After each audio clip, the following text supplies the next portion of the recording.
할렐루야. 아멘. 이번 집회를 통해서 하나님께서 가정가정마다 성도님 한 분 한 분 위에 큰 은혜를 부어줄 줄로 믿습니다. 오늘 시편 112편 시작이 할렐루야, 여호와를 찬양하라는 의미입니다. 여호와를 경외하며 그의 계명을 크게 즐거워하는 자는 복이 있도다.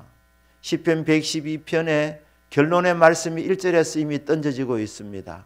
성도는 복이 있는 사람입니다.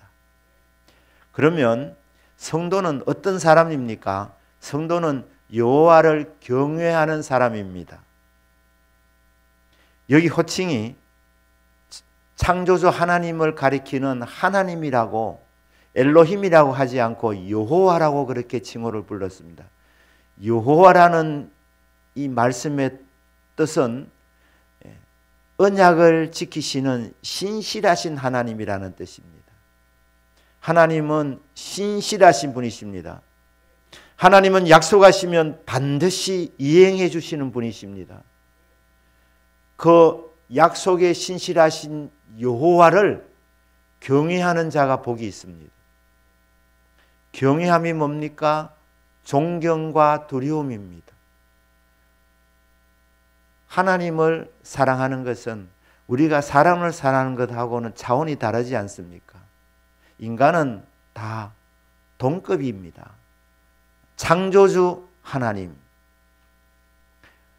우리에게 약속을 주시고 그 약속을 지키시는 신실하신 여호와 하나님을 사랑하는 방법이 뭡니까? 그것은 하나님을 존경하고 또 하나님을 두려워하는 것입니다. 이렇게 여호와를 경외하는 자는 복이 있도다. 나아가서 뭐라고 말합니까? 그의 계명을 크게 즐거워하는 자는 복이 있도다. 계명을 주신 목적은 두 가지입니다. 율법을 주신 목적은 두 가지입니다. 하나는 율법의 말씀을 대하면서 내가 죄인임을 깨닫는 것입니다. 하나님께서 저와 여러분에게 구원을 주시려고 계명을 주신 것이 아닙니다. 계명을 지켜서 구원받는 자는 없습니다. 왜냐하면 613가지의 이 계명의 말씀, 이 구약 성경에 나와 있는 이 계명의 말씀들,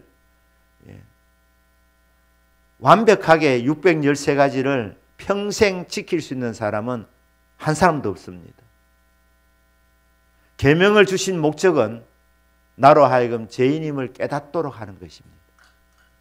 그래서 이 계명의 말씀이, 율법의 말씀이 우리를 그리스도께로 이끄는 몽학 선생입니다.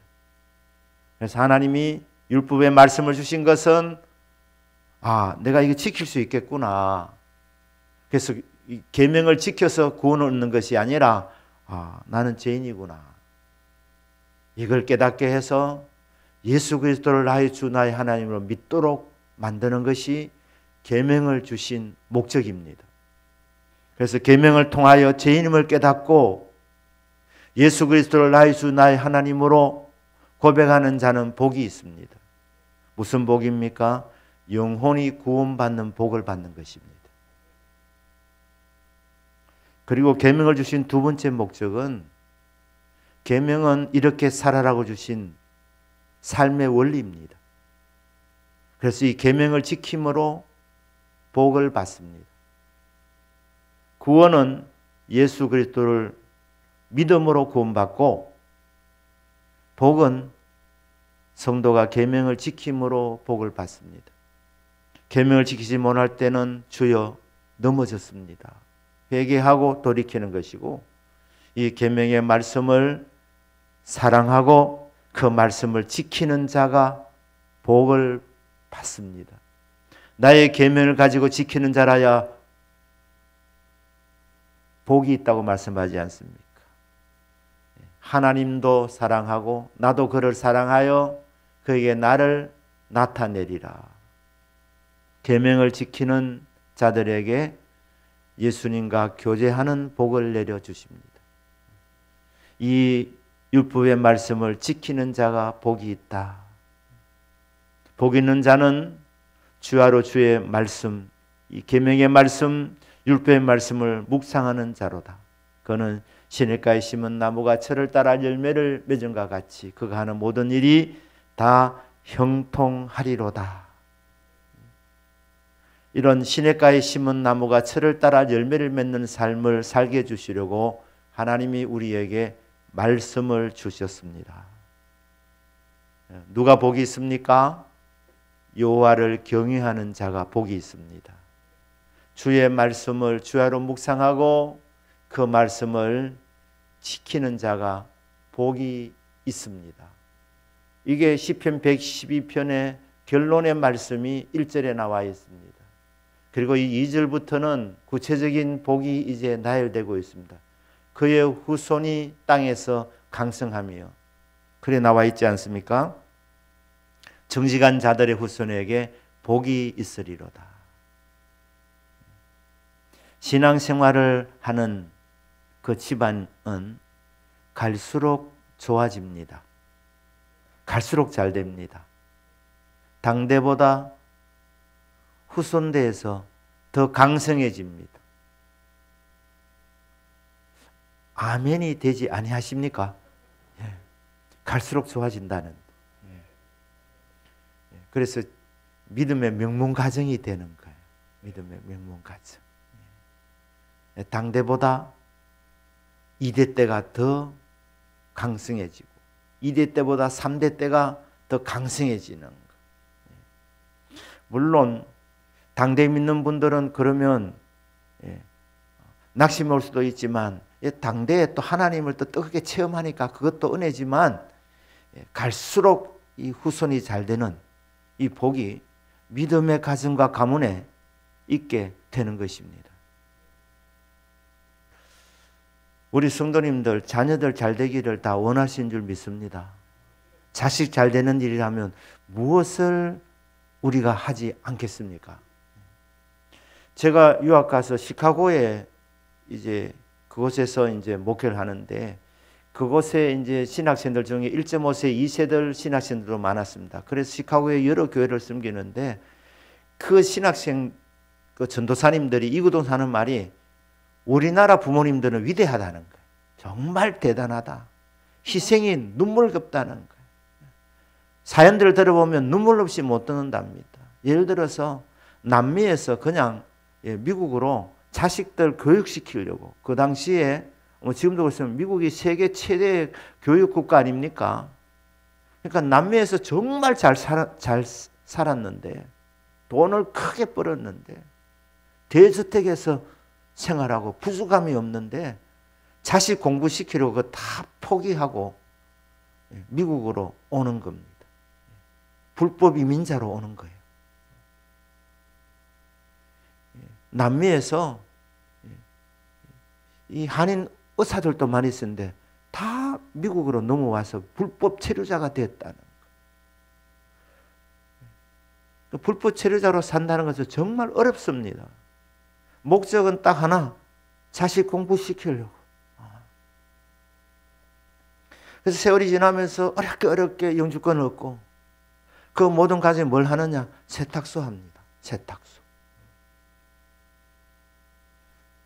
세탁소가 여러분 정말 힘듭니다. 집사람 얘기하지 마라 그러는데 저희 아내가 세탁소 한 달 일했습니다. 그리고 2달 잠잤습니다. 얼마나 힘이 들었는지. 점심도 서서 먹는다. 밥을 먹을 이 의자가 없다는 거예요. 주인부터 서서 밥 먹는데 종업원이 이거 앉아서 밥 먹겠습니까? 그것도 잠깐만. 오후 3시쯤. 이렇게 해서 버는 돈인데. 그러니까 남미에서 떵떵거리면서 살다가 미국 오는 길이 쉽지 아니하니까 브로커를 통해서 참 사기도 당하고 여러 과정을 거쳐가지고 어렵게 미국 와서 불법 이민자로 생활하다가 세탁소를 해서 자식들을 성공시키는 부모님. 대한민국의 부모님들입니다. 이민은 안 가셨어도 우리 대구 땅에 살고 계시는 부모님들도 다 그런 줄 압니다. 자식 잘 되기를 다 원해서 어떤 희생도 감수하겠다는 것이 부모님들인데, 오늘 시편 112편 2절에 근거할 것 같으면 자식 잘 되게 하는 최고의 방법이 뭐냐? 우리 부모님들이 믿음으로 사는 것입니다. 믿으십니까? 신앙생활 잘하는 것, 여호와를 경외하는 것, 주님의 계명을 크게 사랑하는 것, 그 말씀을 수야로 묵상하는 자, 부모님들이 믿음으로 사는 것이 후손을 위한 최고 최대의 투자임을 믿으시기를 바랍니다. 뭐라고 말합니까? 그의 후손이 강성하여진다는 것입니다. 자식이 힘 있는 자가 되고 성공하는 인생이 되도록 하기 위해서 부모님들이 해야 될 일은, 가장 근본적으로 해야 될 일은 믿음 생활 잘 하는 것입니다. 그러면 이 열매가 후손대에서 더 크게 맺어지게 되는 것입니다. 자식들에게 정말 노력해서 돈을 벌어서 집을 한 칸 이렇게 마련해 주는 거, 그것도 좋은 일입니다. 하지만 그러지 못하더라도 여러분, 믿음을 유산으로 남겨주기를 주 예수 이름으로 축복합니다. 자녀들이 믿음으로 살도록 만드는 것, 그럼 주님이 동행하시기 때문에, 주님이 함께 하시는 인생 하나님이 책임져 주십니다. 그리고 재산을 모아서 넘겨주려는 생각보다 많이 뿌리시기를 바랍니다. 심은 대로 거둡니다. 최고의 투자는 하나님 주신 이 능력을 따라서 많이 심는 생활하는 것.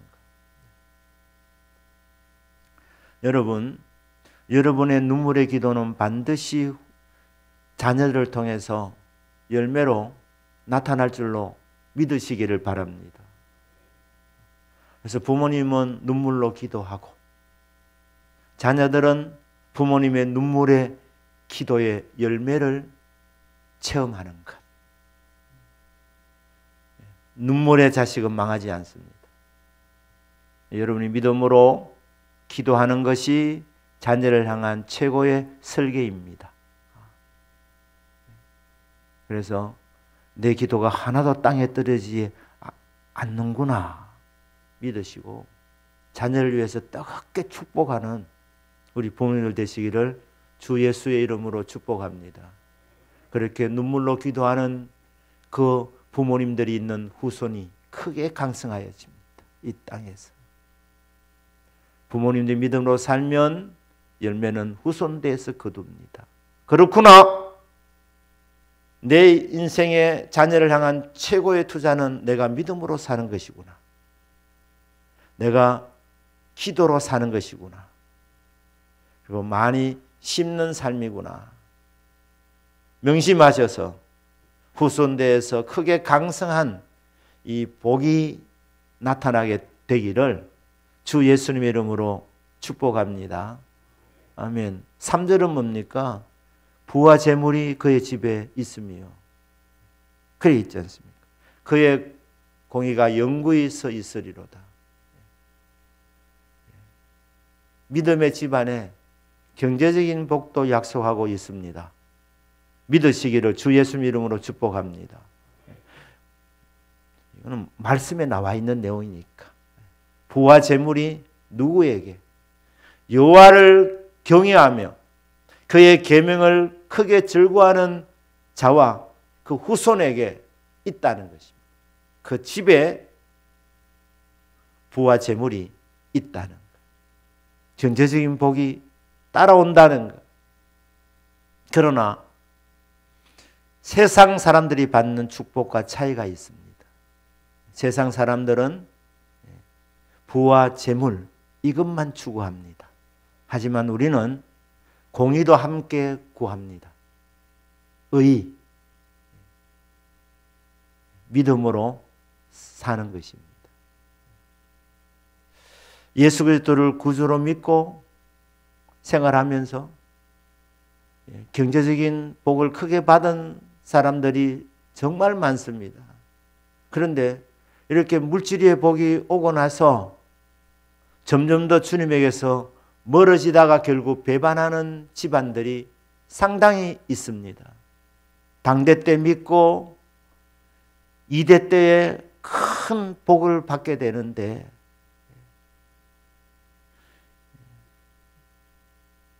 우리 한국 교회도 말입니다. 머슴이 복음을 받아들여서 죄송합니다. 상놈이라 그러지 않습니까?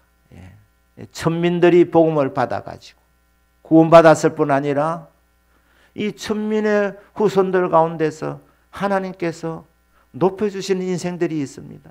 그래서 집안이 완전히 바뀌게 되었는데 그러면은 예수님을 더 뜨겁게 믿어야 되는데 복을 받고 나니까 주님에게서 멀어지는 자들이 있다는 겁니다.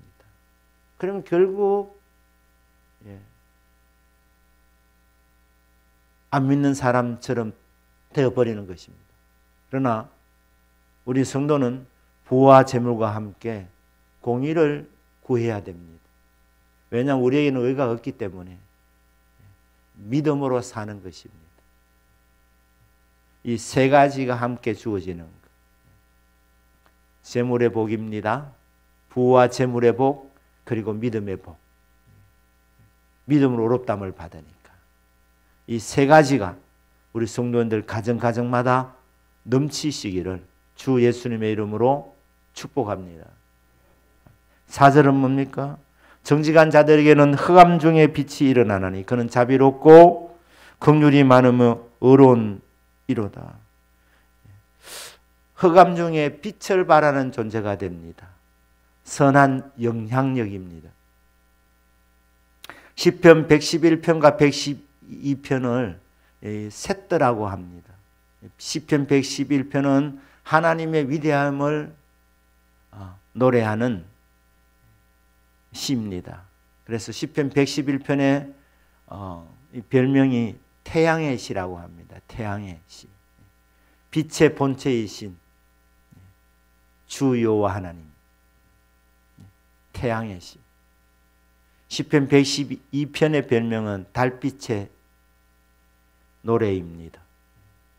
그러니까 달은 발광체가 아니고 빛을 받아서 반사시키는 역할을 합니다. 우리 성도님들은 발광체가 아닙니다. 우리는 다 죄인들이었습니다. 우리가 의인이 된 것은 주님을 믿음으로 의인이 되었습니다. 우리는 빛이 없습니다. 우리는 빛을 받아서 빛을 발하는 역할을 하는 존재들입니다. 빛의 반사체들입니다. 그런데 빛을 반사시키는 존재라 하더라도 하나님께서는 널리 비추기 위해서 그 사람을 높여주신다는 거예요. 우리는 세상의 빛이요 세상의 소금입니다. 널리 비추도록 하나님께서 우리를 높여주신다는 겁니다. 하나님께서 허락하신 그 위치에서 일어나 빛을 발하는 선한 영향력을 끼치는 성도, 이게 성도에 주시는 복입니다. 5절 말씀은 은혜를 베풀며 꾸어주는 자는 잘되나니 그 일을 정의로 행하리로다. 성도는 복의 근원이라는 뜻입니다. 복의 근원, 복의 통로.